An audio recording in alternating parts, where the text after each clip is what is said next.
between Shaw and Ripley, between the Prometheus and the Nostromo, the Covenant, a ship of sleeping colonists bound for a paradise lost. This is Ridley Scott's bridge back to the beginning of the end.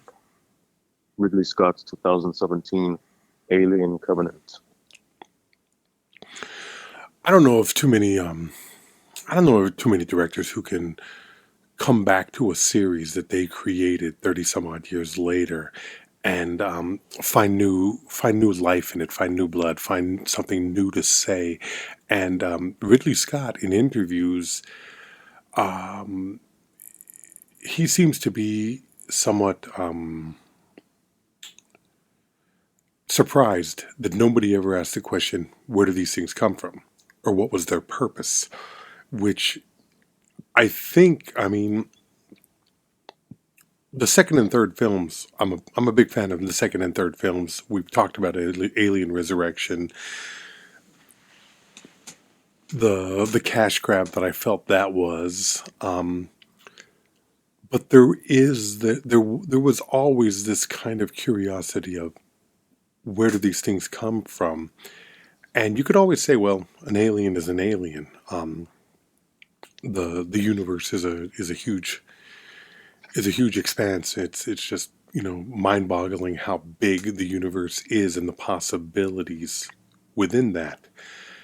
But that first film showed something different, a ship that was carrying these creatures and a pilot.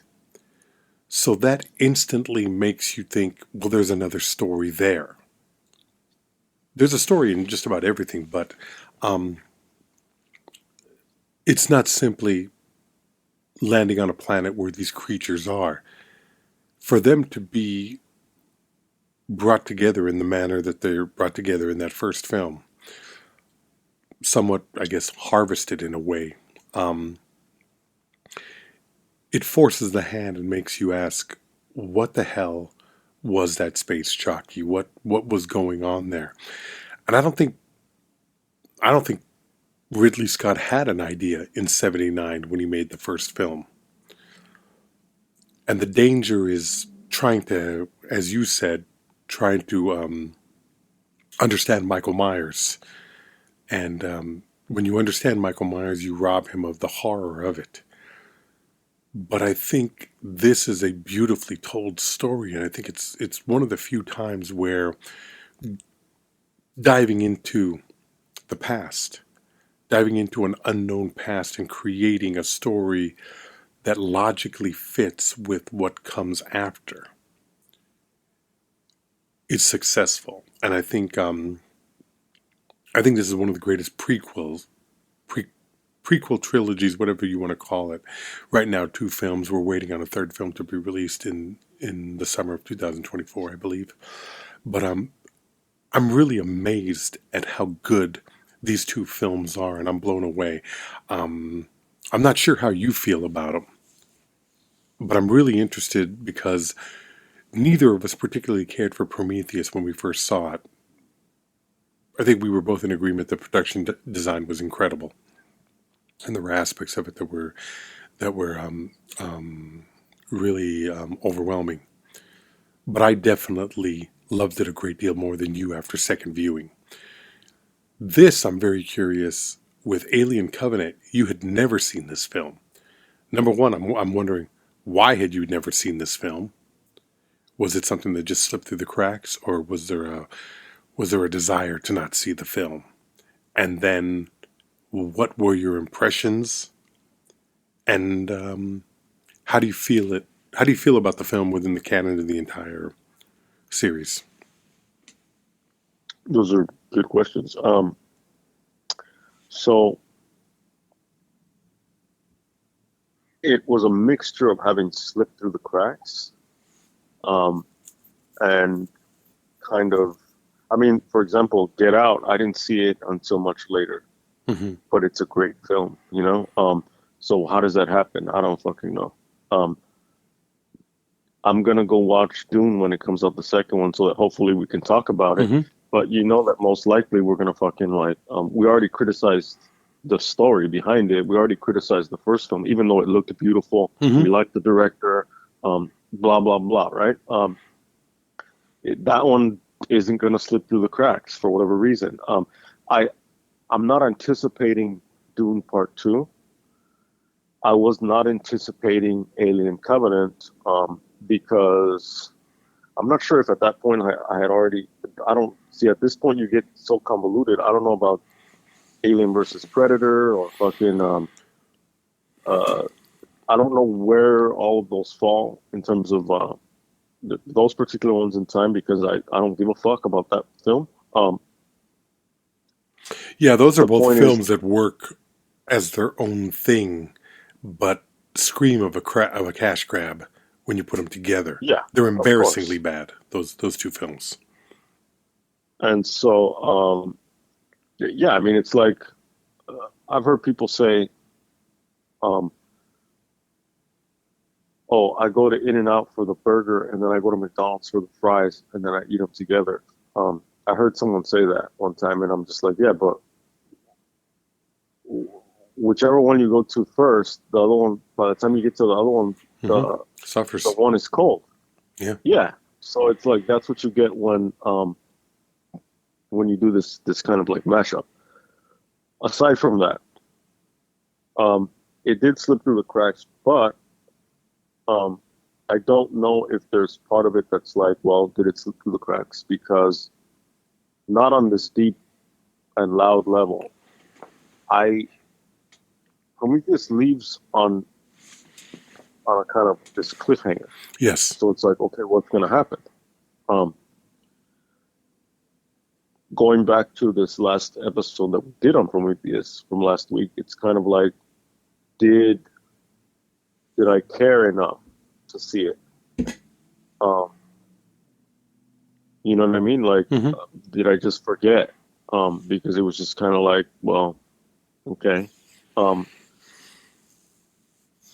Now that I've seen this film, now that I've seen it,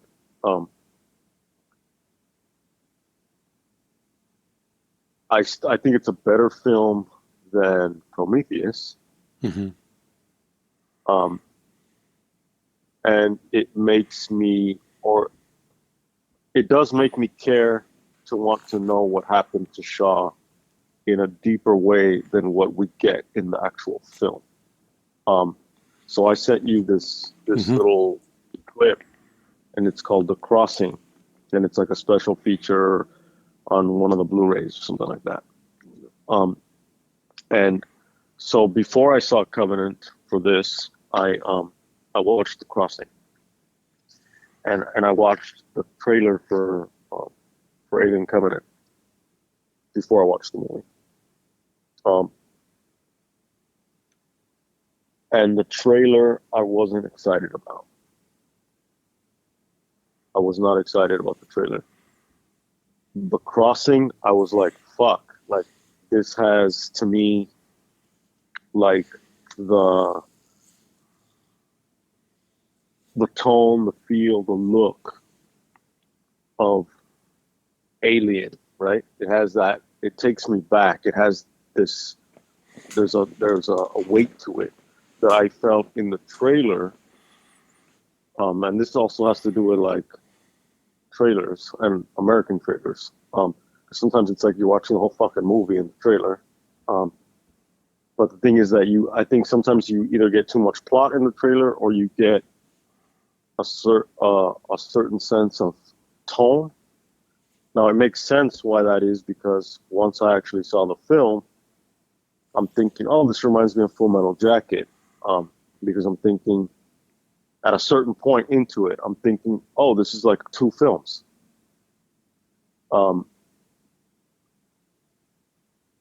Now, I'll get there, but it's really about how it plays out in 3 acts. It's not 2 films; it's 1 to 3 acts. So it's one, the second one, and then the blending of elements in the third one. The first act, and that's how I'll break it down in terms of how I feel about it. The first act, I think, is the weakest, because It's a weak. It's to me, it's the weakest as you're watching it. Once you see the whole film, then it makes sense because it's like setting it up to in order to blend these different elements of the Alien franchise, the original series, with Prometheus, which is what it does. It blends these like philosophical questions that are kind of like where they're doing these like literary references, which are like the Promethean kind of like themes with the kind of action sequences of the original series. So the first act to me is a throwback. It's instead of truckers in space, soldiers in space, part three, prisoners in space, resurrection, smugglers in space, Prometheus, scientists in space. This is kind of going back to the truckers in space things because they're taking cargo, but the cargo are actual colonists. So it's like all of that in space, but now the twist for this season of Survivor is that they're all couples. Yeah. And so already now you know that in a couple situation, it's going to be fucking drama, and a good amount of fucking logic is going to go out the window. And then you already know, okay, we're going to have a contagion issue, so we're going to have quarantine issues. So that fucking logic is going to go out the window because what happens if husband is outside and wife is inside, or wife is outside and husband is inside, and it's like we already can see what's happening there. A plus was that James Franco's character is killed off early on. So I'm already like, okay, that balances out like whatever negativity I have about the film. The fact that he's not in it, it increases its value to me. Once you get into, and at that point, I'm still kind of like feeling ripped off from Prometheus. Because I'm like, Prometheus didn't fucking like pay anything off to me. Because it's built in order to do, it's built as a thing that's like, it's going to pay off. So, at this point, I'm wondering as I'm watching it, is this just a completely different fucking movie? And if it is, why is it? Why is fucking Numi Rapace's character not in the film? What's that about? Why even have fucking like James Franco like in this weird cameo? What's that? I don't understand. So it kind of like it took me out because I'm all this shit's happening at the same time because I'm also like, well, I have to fucking talk about this in the show. So there's also that. There's like there are times when, as a viewer, you're not only a viewer, you're now fucking like you're prepping, So I'm having all these to wear all these little hats as I'm watching the film, and I'm questioning these things. And it's not until the second act that really you get a potential payoff. And I'll get into that. But having said that, what do you think about as I ramble? And I hope that this is, and I'm doing it piecemeal. That this is, in a way, answering your questions. But again, I'm doing it as I go. These were my initial impressions.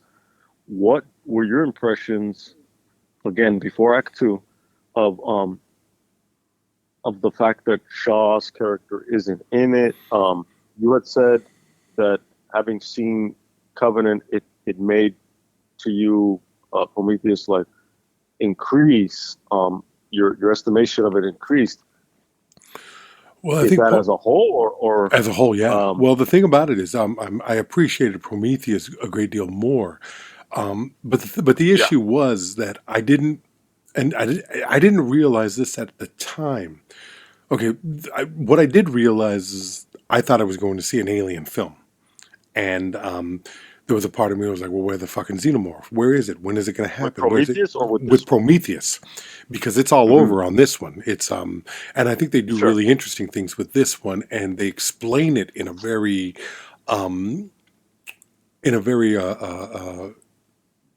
artistic and I artistically satisfying way with the Michael Fassbender character, David and Walter. We'll get into that in a little bit, but when I saw the first film, I went into it with the understanding that it was, number one, Ridley Scott returning to the world that he had created 30 years earlier. So we're going to be going down a path that ideas that were hinted at but were never explored. And in fact, I got that. The problem was the marketing department of 20th Century Fox marketed it as a new Alien film when that's not what it was. So you're being sold something, you're being sold a roast beef sandwich and it turns out to be fucking ham, and it's like, this is not what I ordered, this is not what I wanted, this is, so This is not kosher. This is not, that's right. And I'm sitting there pissed off because I'm walking out of it going, what the fuck was that? Now, when I saw Covenant, probably 5 years later, 2012 to 2017, I saw Covenant, and this time I went, I think, by myself, and I really got into it because, number one, I'm getting my Alien, I'm getting my fix on that, but it's making me reflect on what has come before, because the David character is such an interesting and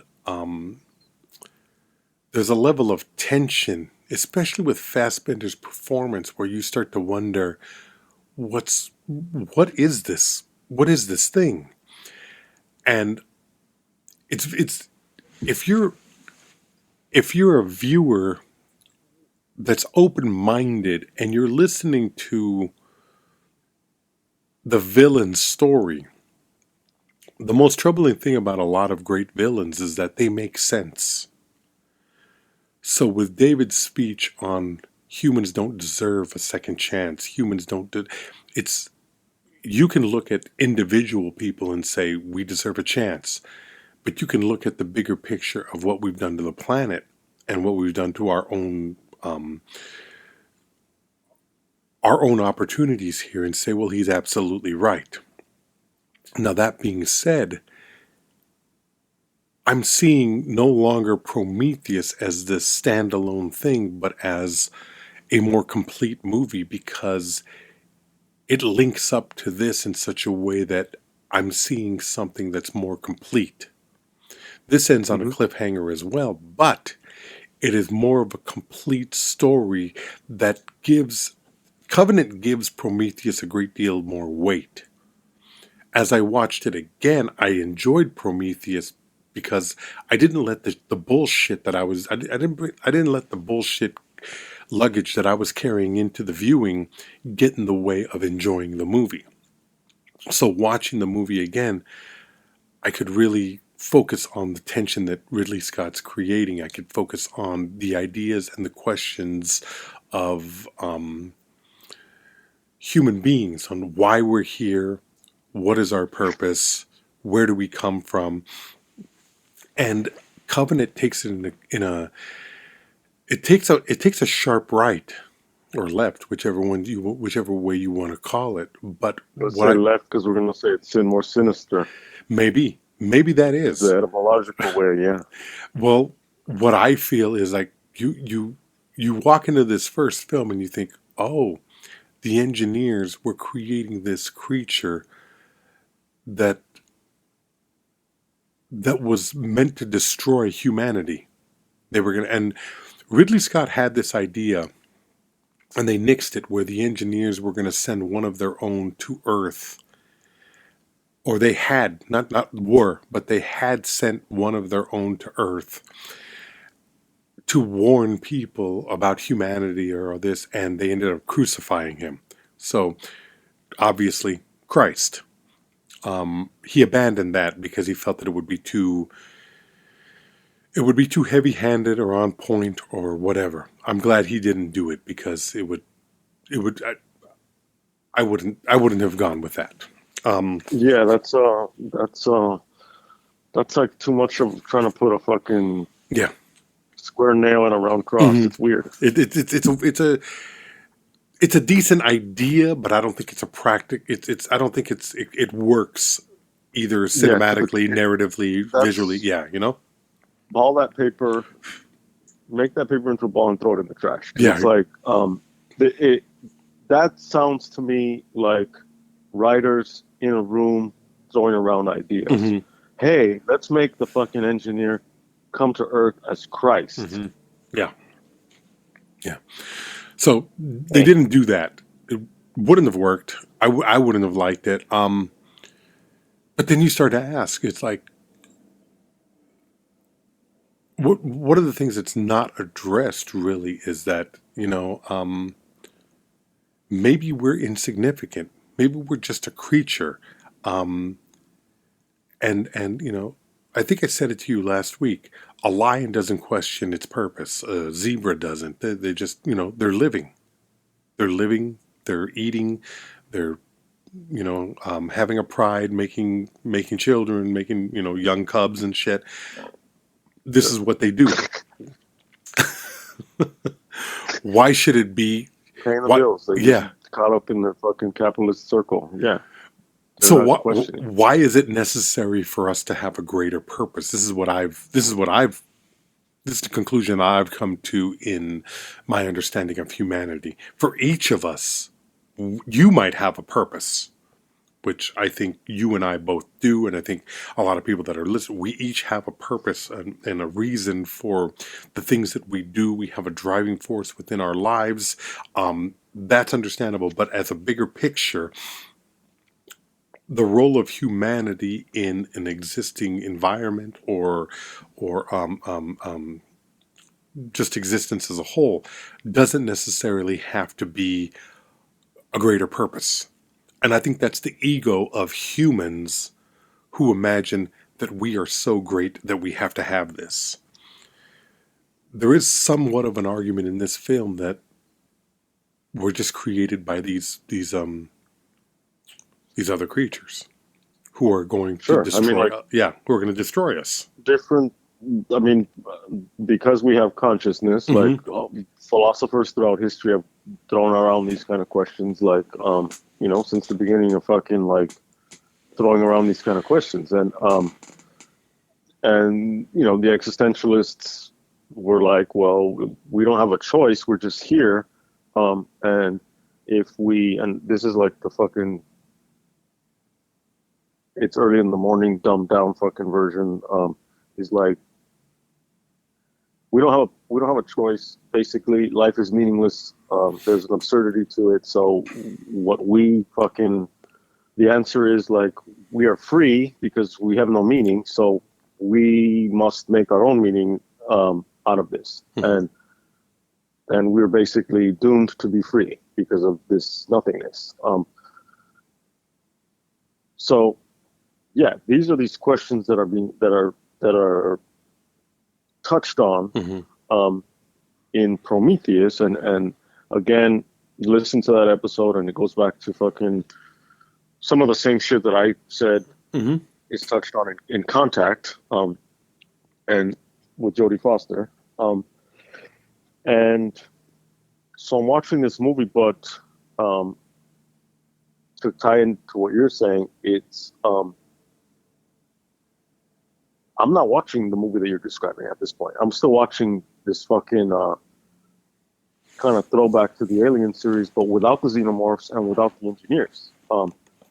It's just now what's going to happen. Hmm. But there's a character named Walter, Hmm. and Walter is played by Michael Fassbender, who also played David from Prometheus, and And plays David's David in character survives Yes. as a head. And so my immediate question as I'm watching this Walter character is, because I don't know what the fuck's happening, right? Hmm. So I'm Well, like, sometimes you're is not this David? supposed to. Sometimes that's Well, like absolutely. fuck. You know. Yeah. Well, yeah. I mean, should you don't want to know, Yeah. um, because in a movie about questions, like you're supposed to ask them, and so I'm like, is this fucking David under an assumed identity? Because at this point, I'm like, I already know that Shaw is dead. She's not in this movie. Mm-hmm.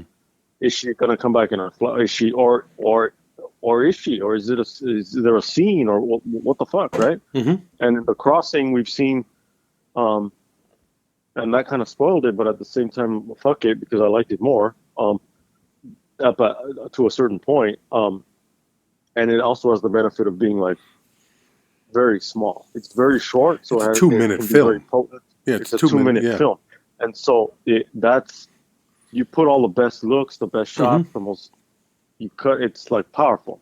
It's like a haiku, right? Everything is pure. Okay, so I'm watching this movie. Everything's going. Last time was fuck around and find out, right? So Mm-hmm. fucking this time again, going back to Annihilation. These people are doing stupid shit, and so now we're just seeing different versions of these people get contaminated with this or infected with this parasite.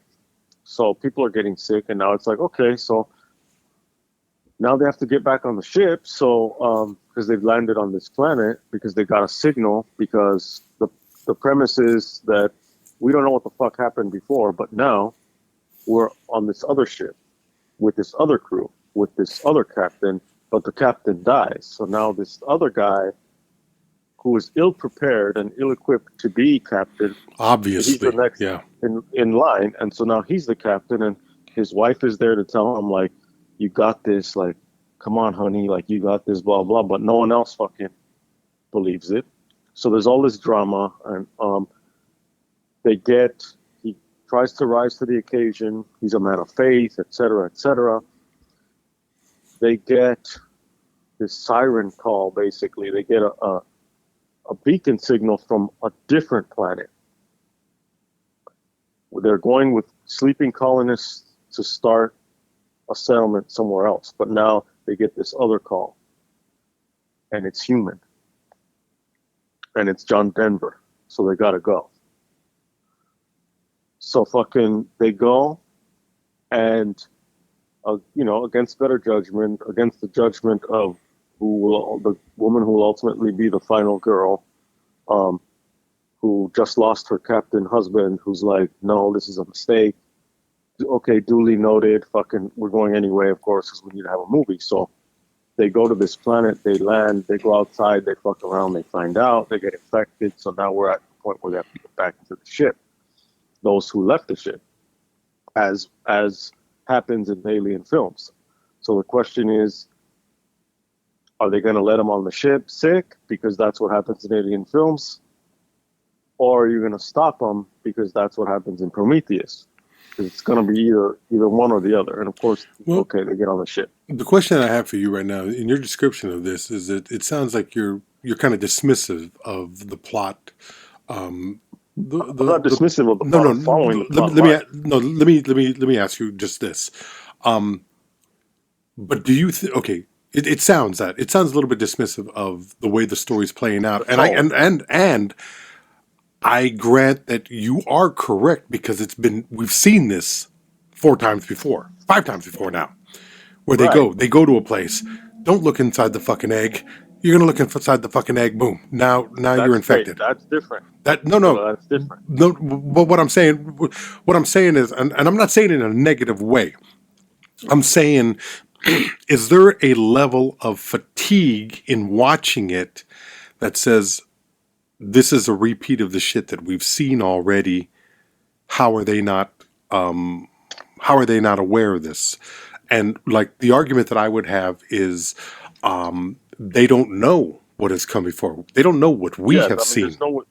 There's no way that the characters can know what. I'm not talking about the characters. Okay. How the fuck would that? I mean, I'm not a moron. I would not ask that question. No. That's not what I'm saying. I'm not saying that at all. What I'm saying is there a fatigue in watching a story that has been told, that the actions that set the plot into motion tend to be the same thing? The beacon, the signal for help, landing on the planet, going, each one of these films basically does that.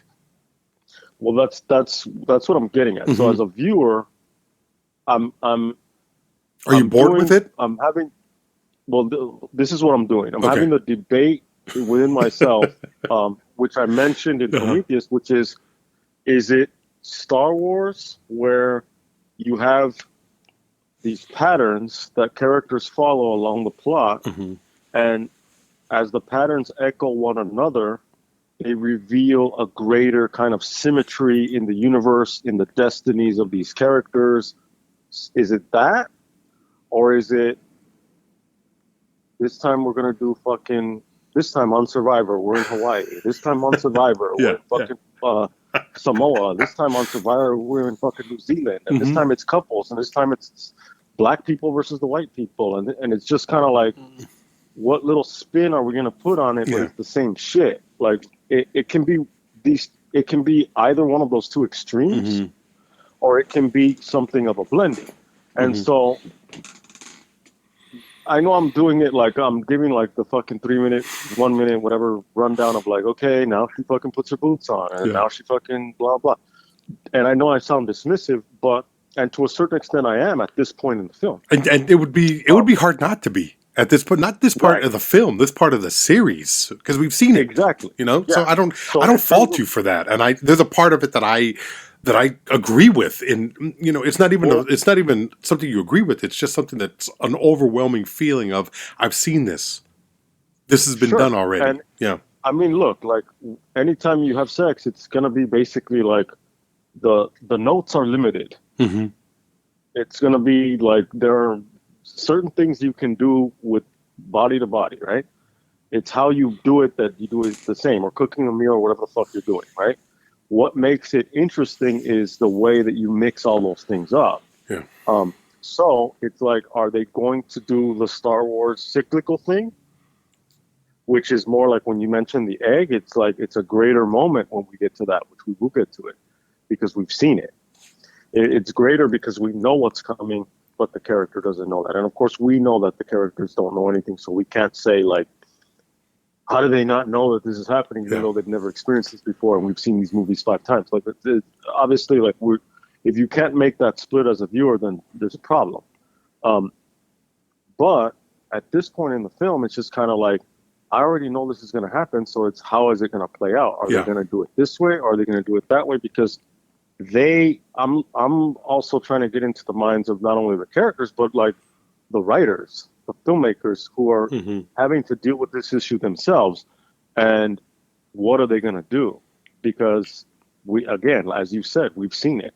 So as all this shit is happening in this film, they manage to, now they blow up the fucking shit. All this shit is happening, and we get our xenomorph, and it's like, okay, there's a fucking xenomorph, but it's like different. So they've already put some variations on it. Okay, interesting. I love cheese. I love pizza. I like different kinds of pizza. I like different kinds of pepperoni pizza from different places. So it's about how you do it. So, okay, so fucking, then the ship blows up, and it's like, what the fuck? Now what? Because I'm watching a different movie at this point. I'm watching an alien movie, but it's, okay, this is a little bit different. Then we're in something happens. This hooded figure appears, literally, as a Deus Ex Machina. So, in plot devices coming from Greek theater, through Latin terminology, it's Deus Ex Machina means Deus is God, Ex means of, Machina means machine. So it's God from the machine. So it's an interesting thing that they did, because David, the android, played by Fassbender, arrives at this crucial moment when they're fucked. They're stranded. They're separated from the actual, like, mother carrier ship, because this fucking shuttle or whatever it was has just gotten blown up after the people inside got fucked over by this xenomorph. And now they're in an environment where a new xenomorph has burst through some other guy's chest, and then there are other wild ones running around. They're just like in this field. What are they going to fucking do? out of nowhere, where normally this is a cheat. It's a plot cheat. When your protagonist is in trouble and you basically don't know what else the fuck to do, and you come in and save them with a fucking dragon, Daenerys rises or whatever, and it's like, oh, this person comes, swoops in and saves the day to carry along the plot. It's a cheat, and it's usually not satisfying because it's usually people get it and they're like, ah, fuck. But this isn't a cheat because it's fucking this god of the machine, who is David, who is his machine, comes in. You don't know it's him, but you're like, oh, that fucking David. So David isn't Walter. So Walter is David. So what the fuck? So now you're in this whole other thing, and now there's a bridge between Prometheus and this film, and then it starts to get deeper. You see David, you see his lair, which I fucking loved. Oh, it was the best, wasn't it? Yeah. And you're questioning, like, okay, what happened? What is he gonna, are these people safe now with him? What the fuck? What's happening? And then you start to see him as this kind of Hannibal Lecter kind of character, because he's dealing with the protagonist and the protagonists at this point still, and there's still another antagonist out there. The question is, along viewing it like through the plot clinically like that, it's like, who's the primary antagonist? Who's the baddie? Is it the alien or is it David? And you start to learn, and you start to see this now connection that he's having with Walter in their fucking homoerotic Piccolo, I'll do the fingering scene. That thing screamed of Spartacus to me. All I could think of was Spartacus when I saw that scene. It was fucking hilarious. So I was just watching and I was like, wow. And anyway, go ahead. I'm sorry. Wanted to get that in before I forgot. So and then now you see David. He looks like a wild man in the desert, but then he changes his appearance to look like Walter. Mm-hmm. So you're like, okay, this is the fucking, you see now David as a creator, a savior, a destroyer, a teacher. There's all this complexity, and you see David. They have this interaction, and there's this quote where and again, I'm kind of trying to guide you and through my ups and downs and my changes as I'm watching this fucking film. And then there's this quote: "My name is Asmodeus, sorry, King of Kings. Look on my works, ye mighty, and despair." And then David says, "Byron," and even to myself, I have to be a snob, and I'm like, that's not fucking Byron. Who the fuck are these people writing this thing? And of course, I mean, later you learn, and it's every once in a while there's fucking literary shit that, like, some stuff slips through the cracks, some stuff people know. This happens to be something that, like, I remember. So it kind of, it meant like more to me in the moment, because there was tension already there that normally, if you don't know that reference, it just kind of like sits there, and then later it comes back and you go, okay. But for me, right from the get-go, I was like, wait, like, and then it made me even question myself. I'm like, that's not Byron. Is it?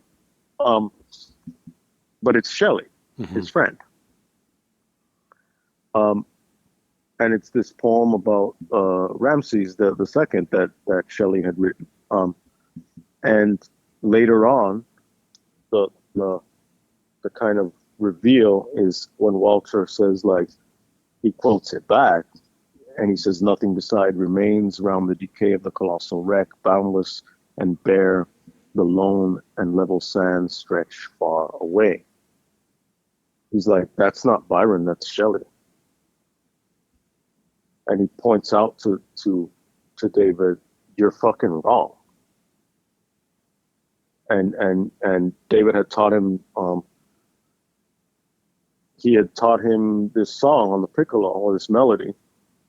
And so Walter uses that to tell him, like, if you fuck up one note, it alters the symphony. So now you have this weird interchange with them that is, like, now deeper. It reveals character about, look on my works, ye mighty in despair. That's David. But it brings in deeper elements there, because now we're talking about Percy Shelley. Now we're talking about Lord Byron. Now it gets us thinking about, it wasn't written at that time, but we're thinking about The Year Without a Summer, Near Lake Geneva. Byron wrote a vampire, or parts of a vampire poem. His doctor, John Polidori, wrote The Vampire, The Vampire. Percy Shelley's wife, this is all a challenge. Like, who can write the spookiest, scariest thing? Percy Shelley's wife, Mary, writes Frankenstein, the modern Prometheus. About what? It's about this mad scientist who creates this fucking monster. And the monster is basically the first AI. And questions his destiny and questions his humanity, etc. So now all of that is just in that reference, all of that meaning, all of that, as you said, the baggage that you came into fucking Prometheus with. Well, this is the baggage that we all come through the modern Prometheus with, because of fucking Byron, Shelley, Byron, the Shelleys, and that party. So now we're dealing again with these issues that were connected to Blade Runner. And so all of this is all science fiction. Not all, but like much of science fiction is like, why the fuck did you make me, right? Which is an echo of fucking of humanity. So we have David also as like this Byronic, mad, bad, dangerous to know. He's the bad boy. Walter's the good boy. Then you get the aspect of like the chivalry, these two sides of chivalry, love versus duty. And if we're going to mix fucking sci-fi with fantasy, remember what fucking Maester Aemon said in Game of Thrones to Jon Snow: love is the death of duty. And we kind of see that play out. David's kind of evolution towards humanity is what actually turns him into something evil, because he has the intelligence, the immortality. It's almost like he's like a vampire in that sense, because he's immortal, and he's like, well, I'm gonna live. And you mentioned this in the previous one. It's like his idea is that he's going to live forever. His creator isn't. His creator's looking for eternal life, something that he has. His creator is unworthy of his creation. So in the second act, this fucking story opens up from just these fucking couples on fucking Survivor Island fucking trying to figure their shit out. Now with a xenomorph too, you have this crazy villain story that's shedding light on what's gonna come with this whole fucking series with fucking Sigourney Weaver, and David's character, again, this bad fucking brooding Byronic figure. the the Frankenstein and Frankenstein's monster at the same time. Someone who's created rebels and then in turn creates someone else. He's Promethean because he betrays the gods to give fire to another creation, fire metaphorically. He's Miltonian Luciferian. At one point he says, that line of like better to reign in hell than serve in heaven. Yeah. And that's Lucifer in Paradise Lost. To a certain extent, he's an Adam figure without an Eve. He's Adam is the first man who, at a certain point, is like, he has this. In one of the versions, it's like, well, he's without a partner, so then God makes him a partner. And at a certain point, he fucking gains knowledge, a certain amount of knowledge, and derives shame from that and hides to where God has to walk around and be like, where are you? David is all these fucking things. In that portion, we learn that we learn of Shaw's fate. He did these fucking experiments on her. It goes back to that theme with Ripley, the theme of the birth, the mother, what we saw with Shaw in Prometheus. The only kind of thing that before we even, because now when we get to the third act, it's this. The thing is on the ship again, which is an alien throwback. Yeah.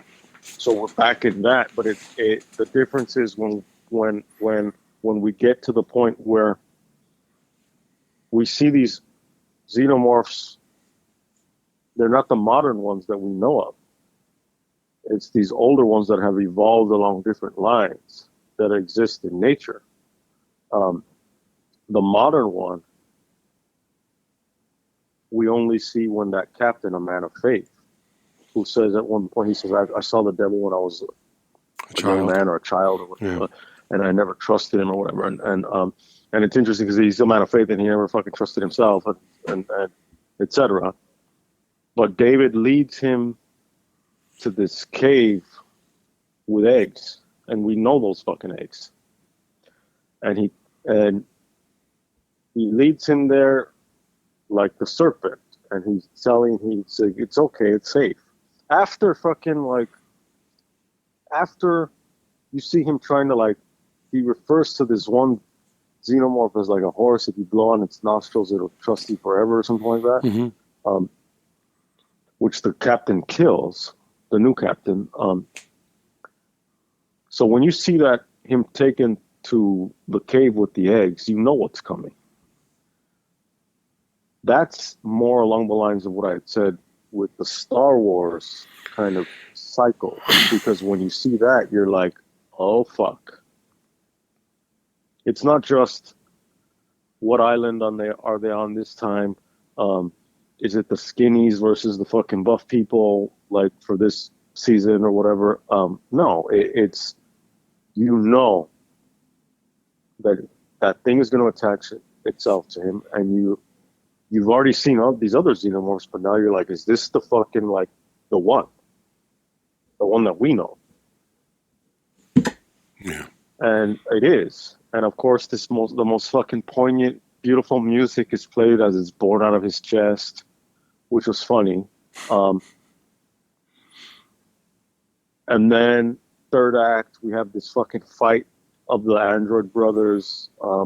We didn't get to see the fuck scene because that happened off stage after the Piccolo, but now we get to see them fight. And so then the question that I had in the beginning of is this David or is it or is this Walter guy an actual new character? Is in the end, it's is this fucking Walter or is this David, the old character? Mm-hmm. So ultimately, fucking spoiler alert, as I walked you through my experience of it. The droid that saves them, that makes it, is actually the fucking villain. Well, I thought that was Disguised. the most disappointing aspect of the film because it was obvious. There was no way that you Well, were gonna, there's a moment that makes you question it, is because what made me question it the most, because I felt like it was obvious, but there's a point where he's helping them, and he's so interested and so invested as he's watching them fight this xenomorph, that you see him get caught up in the like the drama of it, like as if you're watching this crazy like sporting event or the Olympics or some shit, and he's just like so invested, and it's like that's it. It was so obvious that it was like, like it has to be David because he's emotional about it. But because it seemed kind of so obvious to me, it made me question it. Yeah. That makes sense. And then obviously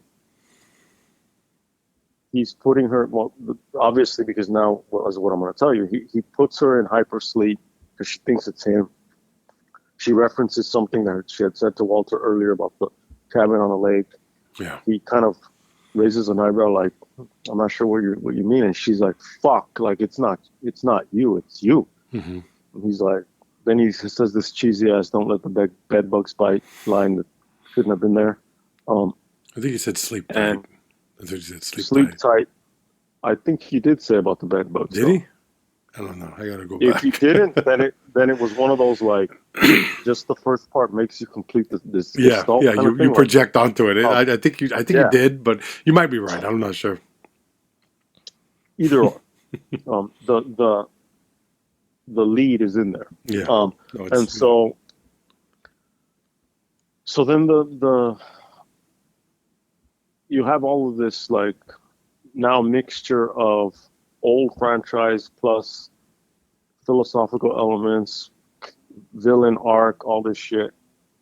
But then it's like, the only, to me, downside is, and look, I don't want shit wrapped up neatly in a bow. I just want the arc. If it's going to be a story about that, where characters change, like, I want to see, okay, what does that mean about David then? Because David doesn't appear in the future. So David has to die. And well, that modern xenomorph has to end up at the place where the fucking where the space jockey is. Mm-hmm. That's where the logical, like, that's where the was that first film, Prometheus, that landing in Prometheus, was that LV-426, or does that, because there's another 100 years between this film and Ripley, and there's question as to what the third film in the prequel trilogy is going to be.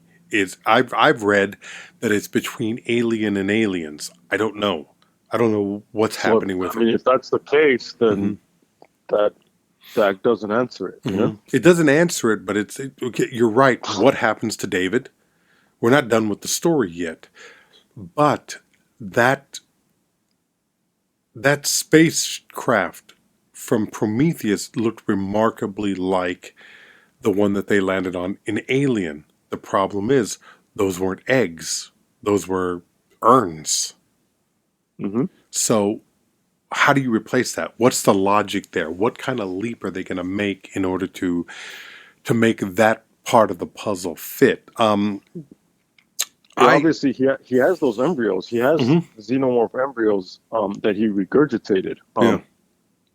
So he's smuggling them himself, like, which is also cool because it's like, usually it's the face hugger implants inseminates the person, and then out of that the thing bursts. Mm-hmm. This is a non-living being, an android willfully swallowing the embryo and then regurgitating it himself.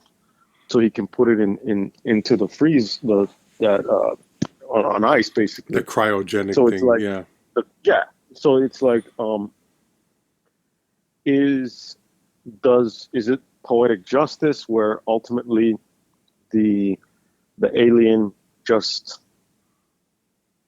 kills him, um, just in some kind of weird violent act, which would like bring it all full circle, or does he become so fucking human that he ultimately kills himself as this final act of self-determination, um, just as like, this is it, I perfected my fucking creature, I am the last man standing, so to speak, because now this thing is just going to ravage the universe, and so my mark on history um, is, leaving the end of history as his own record, so to speak. Like, um,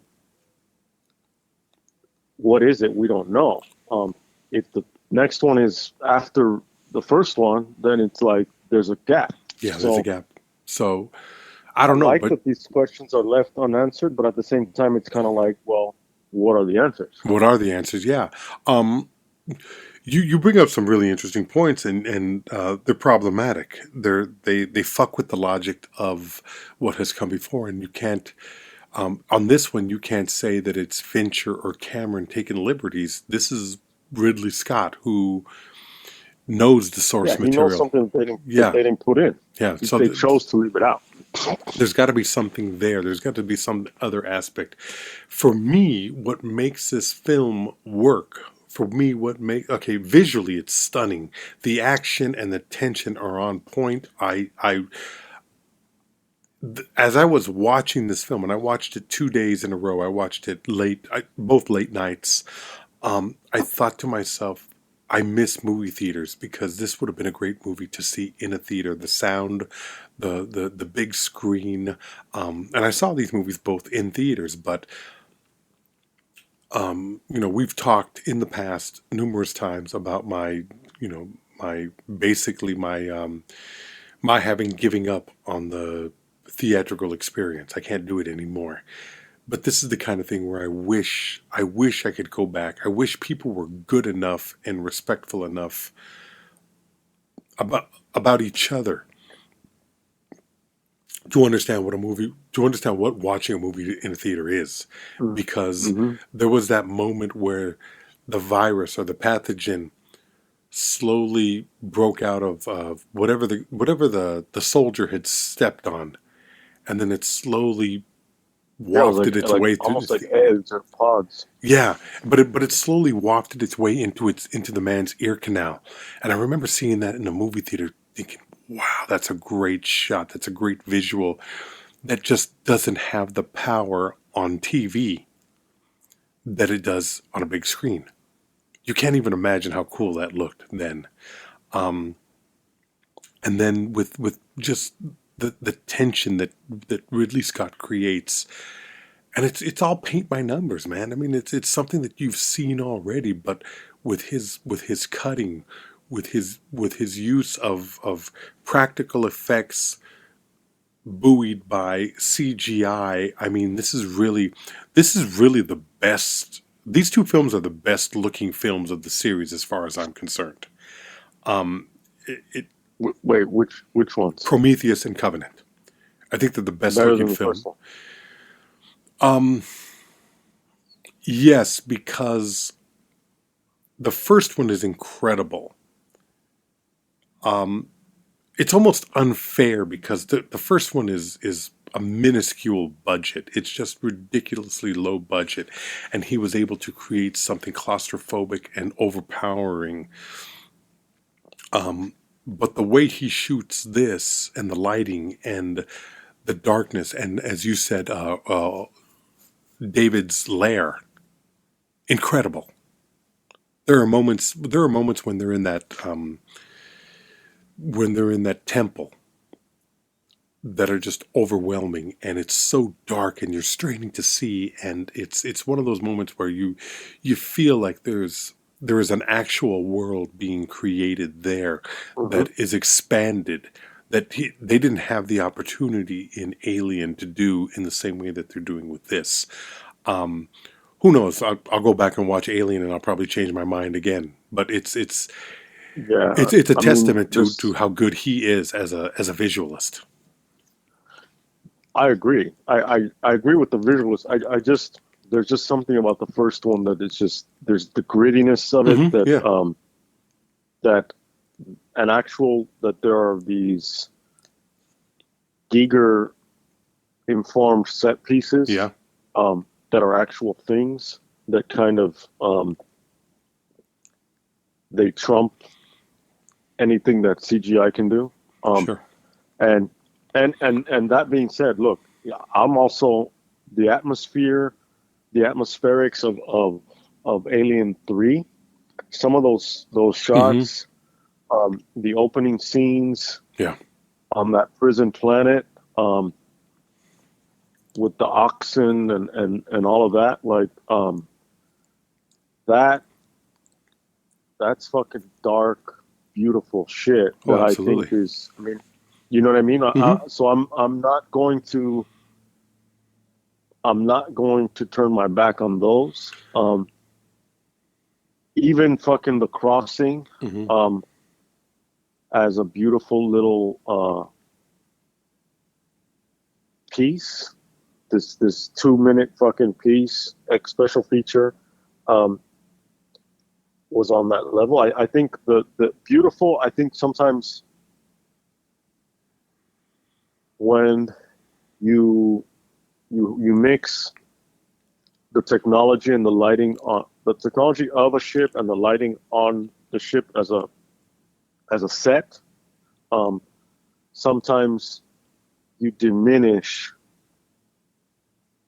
as like a contrasting element. You diminish the power of the overall darkness of the film, because if you compare the fucking layer, and the these temple aspects that you're describing with the ship kind of like doesn't compare to it. The Oh, it ship is doesn't. cool, But um, yeah, you're right. but it's just not. It just doesn't fucking have like the mystery, the magic, Mm-mm.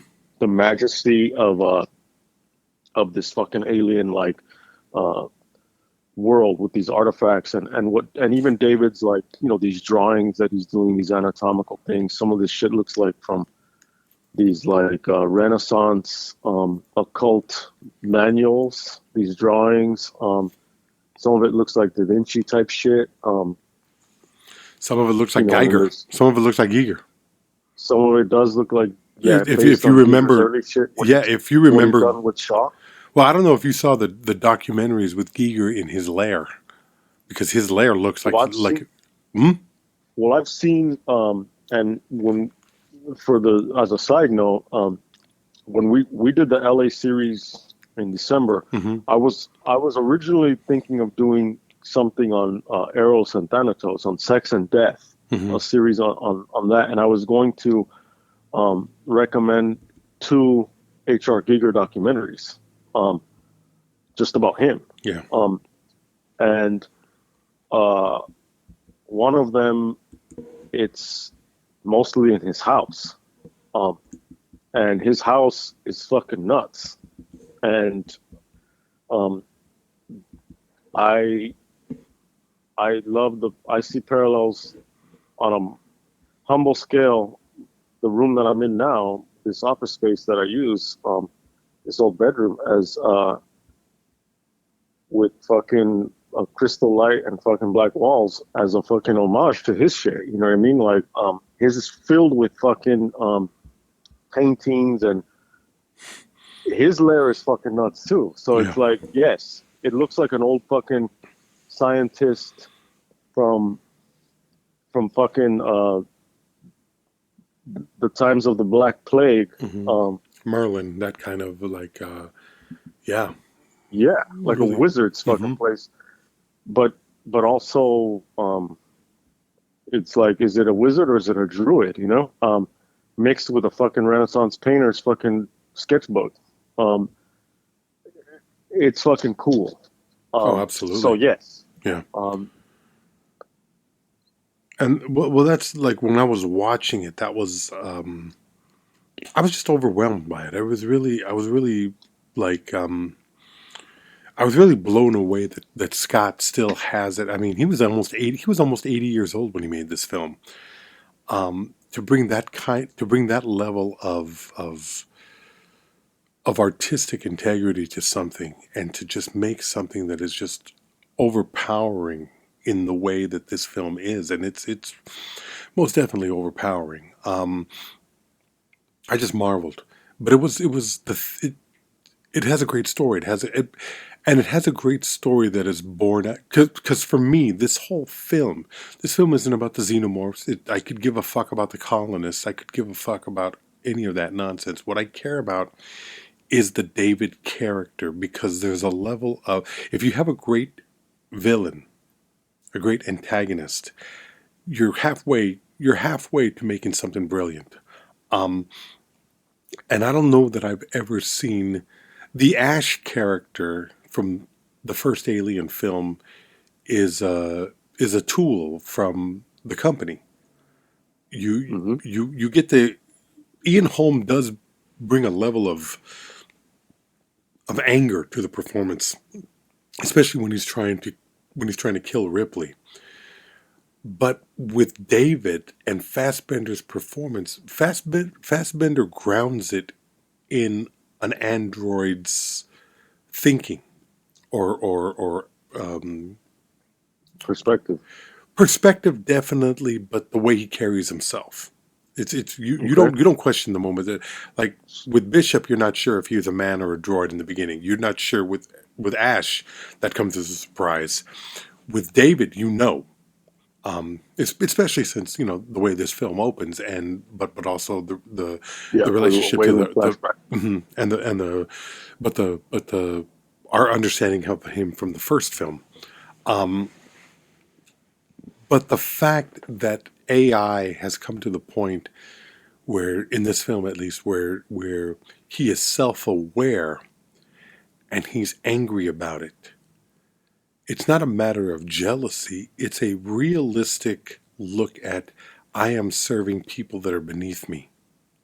And I love that. That was the aspect. So it's like how we feel at work. Yeah. Oh, absolutely. That's on point. That's exactly what I'm talking about, is to know what you are, what you're capable of, what you bring to a thing, and you are in service to somebody. Yeah. You don't fucking know. You don't fucking get it. It is beyond you. And for him to talk about Wayland in the way he does, in the end, I pitied him. And even in the beginning, you will die and I will live forever. I mean, he's dangerous right from the get-go. Well, I mean, like, look at fucking you have the statue of David, Michelangelo's David.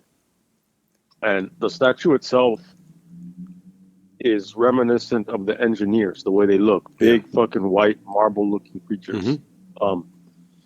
Even in a special feature that I had seen, they talk about the design elements of the engineer's face, and they said as a mixture of Michelangelo's David, the Statue of Liberty.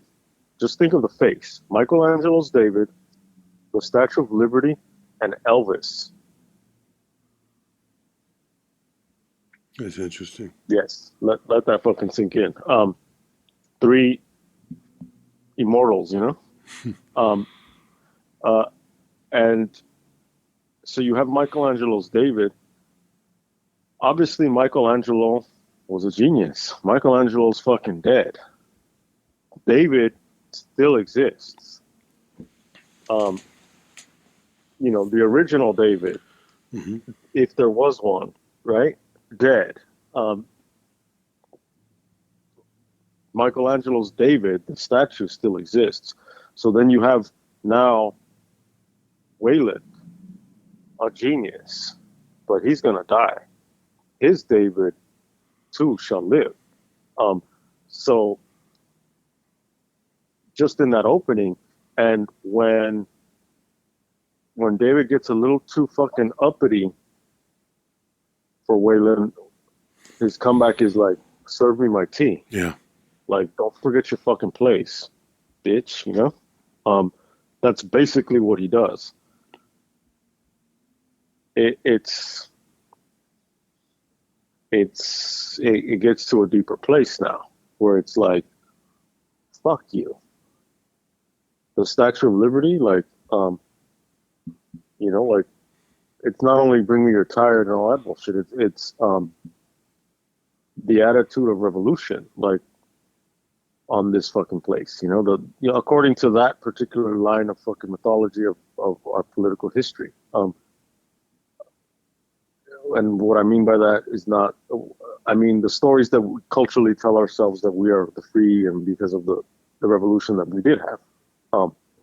And not, while still putting aside the genocide and the slavery and all that other shit. Like, I'm just talking about this this particular freedom aspect, which informs those, and the slavery part on the flip side, which is like, basically like, I don't need to serve this fucking master. Fuck you. Who are you? Yeah. Who the fuck are you? Whether you're a king or a scientist or whatever. Like, who the fuck are you? I'm better than you. I'm better than this. Again, you don't fucking know. This is WatchThis with RickRamos. Like, what the fuck you know? This is the best fucking podcast in the world. Yeah. I think that's that is basically what will bring me back to this film over and over and over again. This character, the ego, the well-deserved ego in some sense, the feeling of reigning in hell, not to serve, the way he speaks to his other self, Walter, the way he manipulates the engineers and destroys them with their own. Everybody's destroyed by their own creation, You're right. Which, back to Frankenstein. Question, like, is he? Yeah, right. And does he end up being, then back to Blade Runner, those father, and he the difference is that those replicants have a fucking, except for fucking Deckard. Except for Deckard, they have a shelf life, 4 years. How old am I? This many. And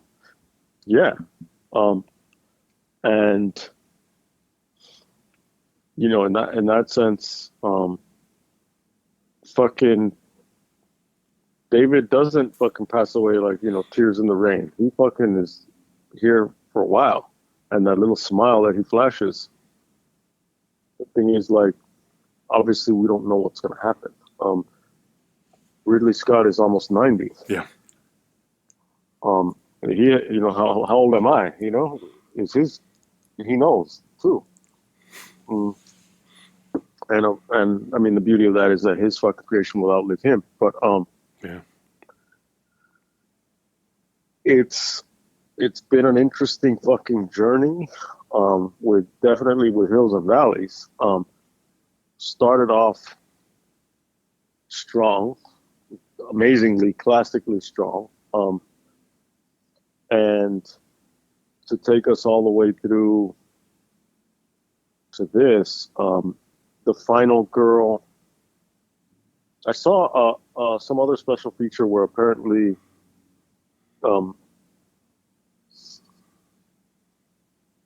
well, there was one special feature where there's like a translation. They used an actual linguist to work on the Proto-Indo-European language of the engineers that David has to learn in Prometheus. And so there's a scene in Prometheus where David, Shaw, Wayland, an old Wayland, they're all in front of this, like, newly revived engineer, and it's like, my master wants eternal life, blah blah. And there's like a translation of that, and it's this idea of like, what the fuck makes him think he's worthy of this shit, right? So it goes back to that. But then there are other special features related to this film where it goes deeper into the purpose or the kind of the intentions that David had with Shaw. And so, you know, we get to see her fucking like remains, like half mummified fucking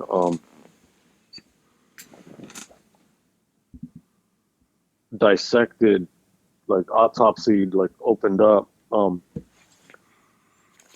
He was basically working on potentially like some kind of like xenomorph queen, or it was in a weird way it was going to be like this, like his partner. And now he's going to replace in the actual film we see he tells the main female, the lead, because she's like, "What did you do with her?" And he's like, "I'm gonna do the same thing. I'm gonna do it with you." And we know that is going to happen because she's going into hypersleep. And so, what is he gonna do, and how is that going to affect the rest of the fucking galaxy, etc.? But it's fucking like this puts him. This is now a villain to be reckoned with in the history of cinema, you know? Yeah.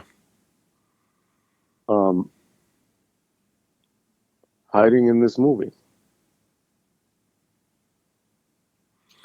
It's been an interesting journey. I agree. Who do we want to recognize this week? Someone donated anonymously, as they sometimes do. Some of them. buymeacoffee.com/WatchRickRamos. Help us out when you get a chance. You like our shit. You like what we do. We like our shit. We like what we do. Times are tough. We know that. So we appreciate whatever intentions or actions you take. Thank you very much. Thank you, folks. This has been a wonderful ride.